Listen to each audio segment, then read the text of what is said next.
Baik, tentang masuknya Islam ke Nusantara ya. Nah, Indonesia itu baru ada kan 17 Agustus 1945. Saya agak cepat ya, mohon izin saya agak cepat karena waktu kita sangat terbatas. Pertama, kita klarifikasi dulu bahwa ya, Islam itu sesungguhnya masuk ke Nusantara itu dalam fase yang sangat awal. Ya, di pelajaran-pelajaran sekolah, termasuk anak-anak SD sampai SMP disebutkan abad ke-14 kan? Atau ke-13 ya, dengan teori-teori yang ada dari Gujarat ya. Padahal itu bersamaan di abad ke-7, Bu. Jadi awal masa Islam, ya kan? Bahkan pernah nanti tercatat dalam sejarah Sa'ad bin Abi Waqqas, ya kan? Itu dalam satu ekspedisi pernah ikut sampai ke kota Baros, 414 km dari kota Medan. Ya, di kota Baros. Jadi dari awal abad ke-7 sudah ada, sudah masuk, ya kan? Ini sudah bersamaan. Dan tidak benar kalau agama pertama di Nusantara itu Hindu, kemudian Islam datang, tidak, itu bersamaan. Ya, baik Hindu ataupun Islam itu sudah bersamaan, ada dalam dakwah dan sudah disebarkan. Nah, saya agak percepat saja, ya.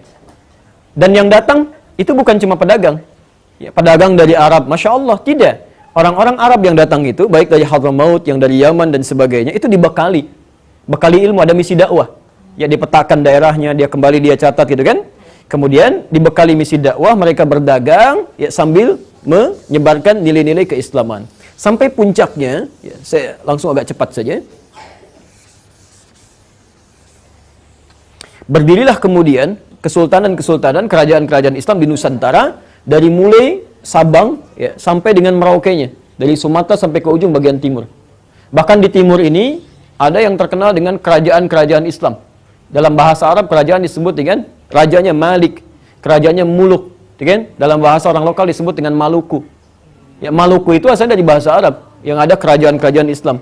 Karena di situ ada Ternate, ada Tidore, ada Bacan, ada Ambon dan macam-macam, termasuk sampai ke Papua. Ya, sampai ke Papua, ya. Nah, kemudian di masa-masa di abad ke-13, nah ini yang harus diketahui. Abad ke-13 itu bukan awal masuknya Islam, tapi penguatan nilai-nilai keislamannya. Di orang tua dulu merintis ya, membawa Islam, ya kemudian ulama setelahnya mengajarkan nilai-nilai keislaman yang benar. Ya, bagaimana caranya misalnya salat dengan baik, bagaimana cara bertauhid. Karena pada waktu itu masih diperkenalkan. Kan ada orang yang kenal Islam tapi belum bisa salat dengan baik kan? Ya, saking hafalnya Al-Fatihah cepatnya luar biasa gitu kan? Ya, nah, ini persoalan-persoalan di sini. Maka diutuslah kemudian oleh Sultan Turki pada saat itu, ya kisaran tahun 1400-an. Ya, 1400-an, di awal masa ke-13, dari 1200 bahkan ya, 1200 sampai ke 1400-an, dikirimkan ulama-ulama. Ini ulama-ulama, awas hati-hati ya, hati-hati, yang dekat dengan Allah, yang paham tentang sistem kehidupan, dan tahu tentang fikih dakwah. Dalam bahasa Arab, orang yang punya ilmu dan dekat dengan Allah, itu bukan cuma disebut dengan ulama, tapi wali. Wali, jamaknya aulia. Ya, jamaknya aulia. Misal Quran surah kedua Al-Baqarah ayat 257. Posisi sebelah kanan paling atas. Ya. Allahu waliyul ladzina amanu yukhrijuhum minadh-dhulumati ilan nur. Ya. Allah menjadi wali bagi orang-orang beriman. Maksudnya memberikan dia ilmu, berikan dia kekuatan dan sebagainya. Ya. Maka diutuslah 9 orang pada saat itu semuanya dari Arab. Ya. Ada dari Palestina, ya, ada Syekh Hasanuddin misalnya, ada dari Mesir, Syekh Ahmad Jumadil Kubra. Ya. Ahmad Jumadil Kubra ini ahli dakwah, ya ahli fikih juga, ahli Islam, yang nanti punya 2 orang anak. Anak pertamanya dibawa ke Nusantara, anak keduanya tinggal di Mesir. Saya agak cepat ya, misal, nggak usah dicatat ya untuk pengetahuan saja. Ahmad Jumadil Kubra berdakwah sampai ke ujung Sumatera nanti, dari Jawa. Ya. Siapa Ahmad Jumadil Kubra ini? Ya, seorang ulama besar dari Mesir, ahli dakwah, dibawa kemudian anaknya, salah satunya namanya Maulana Ishaq. Ya. Maulana Ishaq itu yang tadi, yang saya turunkan sampai muncul ke Haji Ahmad Dahlan, sampai muncul ke Haji Muhammad Hashim Asy'ari. Satu lagi, dia tinggal di Mesir, bernama Syarif Abdullah. Ya, Syarif Abdullah. Pelan-pelan. Ini bukan Sunan Gunung Jati, Syarif Abdullah ini, anak-anak dari sini. Nanti yang paling menarik, ketika beliau berdakwah, di kisaran abad ke-15 sampai awal abad ke-15, ya, di situ sedang dikuasai di wilayah ke Sunda sampai ke pertengahan Jawa oleh satu kerajaan besar, ya, satu daerah Sunda Wiwitan, Pajajaran, lebih dekat ke Hindu sebetulnya. Rajanya Prabu Siliwangi. Ya, Prabu Siliwangi. Prabu Siliwangi itu punya kontrol Ibu dari mulai Banten sampai dengan ke perbatasan ke Jawa. Ya, sampai nanti ada salah satu candi cetok di wilayah Karanganyar ke sebelah atas ke sana. Ya. Nah, di sini ketika sedang berdakwah, Islam sudah muncul sebagiannya. Inspeksi beliau ke wilayah Karawang, ketika masuk ke daerah Karawang ditemukan seorang perempuan, itu terdengar suaranya sedang mengaji, suaranya lembut sekali, bagus, dilihat orangnya cantik luar biasa, namanya Nyai Subang Larang. Nyai Subang Larang ini ternyata anak seorang pembesar Muslim, dia sedang belajar pesantren jadi santri dari satu guru besar yang baru pulang dari Mekah. Mekah dulu dikenal dengan Ummul Qura sampai sekarang, maka gurunya disebut dengan Syekh Qura. Nama aslinya Syekh Hasanuddin, dikenal dengan Syekh Qura. Maka jadi muridnya, ketahuan oleh Prabu Siliwangi tentang kebaikannya, maka diminta untuk jadi bagian dari istrinya, ingin menikah. Masya Allah, ibu kalau kedatangan presiden, datang ke Roma, saya mau melamar anak ibu misalnya, terima nggak? Wah, ya. Nggak mudah ya. Perhatikan, Nyai Subanglarang apa yang disampaikan. Ini bisa mengatakan begini. Ini kan orang bisa mengatakan apa saja. Tapi dengan kekuatan imannya dia katakan, lihat kalimatnya. Anda boleh nikahi saya kalau mau masuk Islam. Ya. Singkatnya mau. Jadi kalau kalimat dikeluarkan dengan nilai keimanan, ya, tidak pernah dipakai berdusta, ya, tidak pernah dipakai maksiat, itu nanti Masya Allah ada kekuatan-kekuatan besar di situ. Yang Allah menggerakkan. Maka masuk Islamlah Prabu Siliwangi, nama aslinya Pamanah Rasa. Dari pernikahan itu melahirkan 3 orang anak, ya, 2 laki-laki, 1 perempuan. Anak pertama lahir tahun 1423, diberi nama dengan Walang Sungsang. Ya, Walang Sungsang.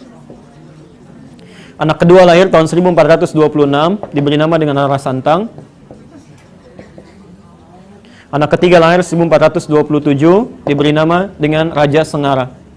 Raja Sengara. Semuanya masuk Islam. Pelan-pelan, semua masuk Islam. Walang Sungsang berganti nama menjadi Abdullah Iman. Abdullah Iman. Rara Santang berganti nama menjadi Syarifah Mudaim.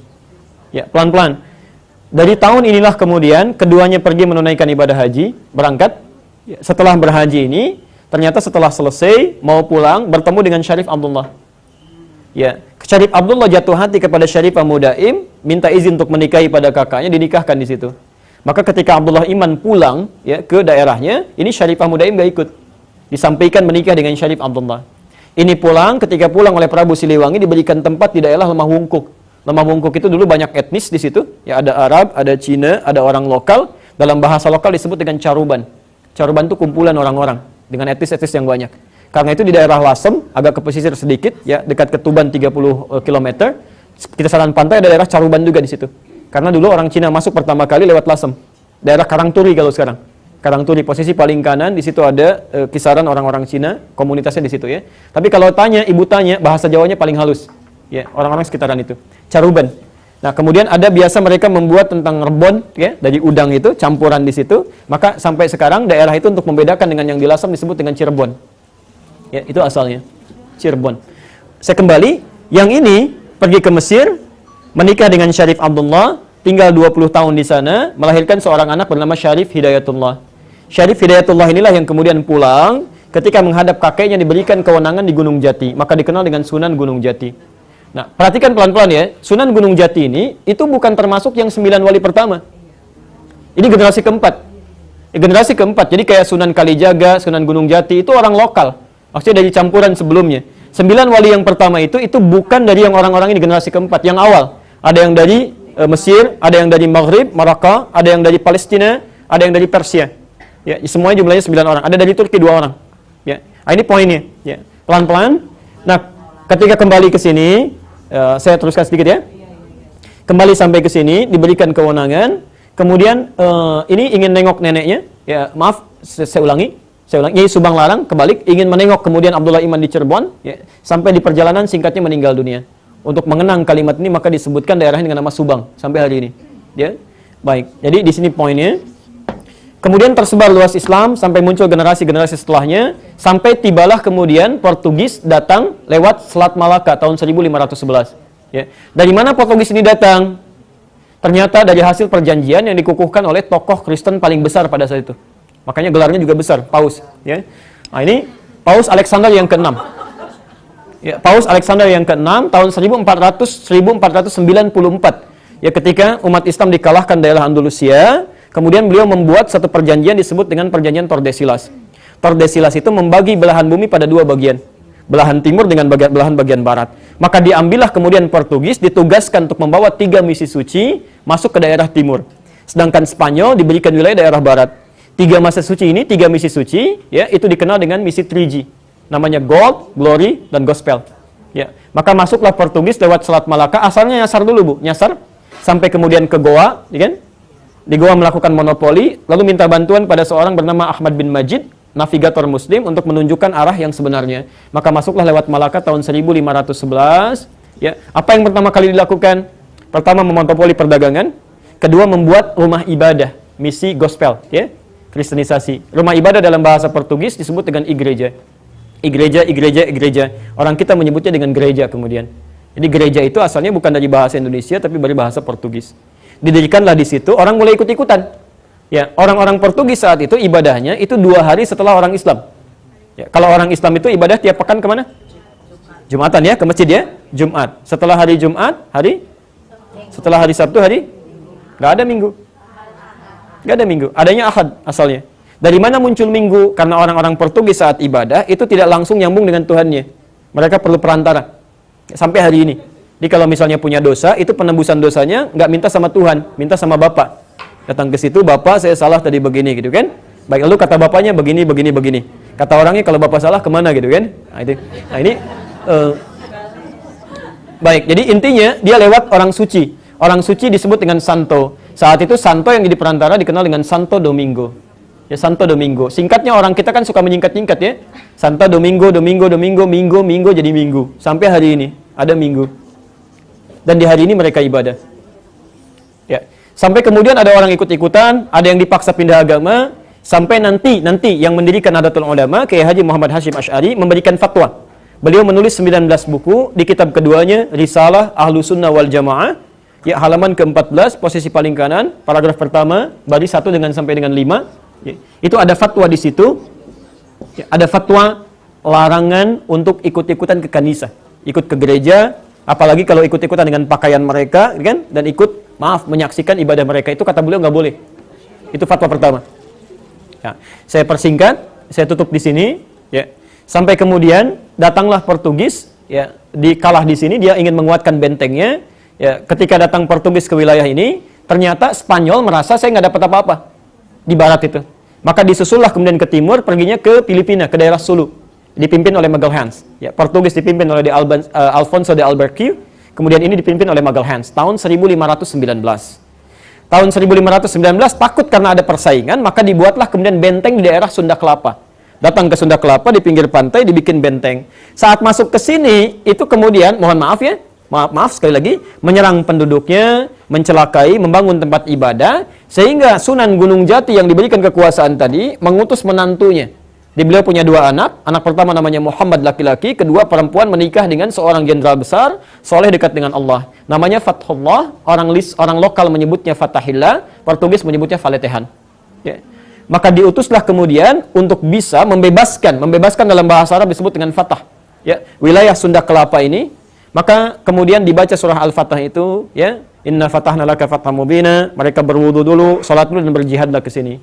Saya persingkat, dibebasanlah kota itu pada tanggal 22 Ramadan 933 Hijrah, bertepatan dengan 22 Juni tahun 1527. Ya. Saat dibuka ini, mereka sadar bahwa ini bukan ikhtiar kita saja, bukan kekuatan kita, tapi ada ridha Allah di sini. Ya. Maka kemudian untuk mengenang ini, untuk generasi setelahnya, untuk orang-orang setelahnya yang tinggal di sini, ingin disampaikan kamu harus dekat dengan Allah, jangan jauh dari Allah, karena ini dianugerahkan oleh Allah. Maka diambillah nama kota ini, dirubah dari Sunda Kelapa menjadi nama Quran. Inna fatahna laka fatham mubina. Fatham mubina itu dalam bahasa lokal dikenal dengan Jayakarta. Jayakarta, disingkat jadi Jakarta. Di Jakarta itu ada nama Quran. Sampai hari ini ulang tahun Jakarta itu 22 Juni 1927. Sebelum Indonesia merdeka. Jadi sebetulnya orang-orang dulu membebaskan dari penjajahan, dari kristenisasi dan sebagainya. Makanya para ulama-ulama kita itu sangat luar biasa, ingin dijaga dekat dengan Allah, jangan sampai turun bencana gitu ya.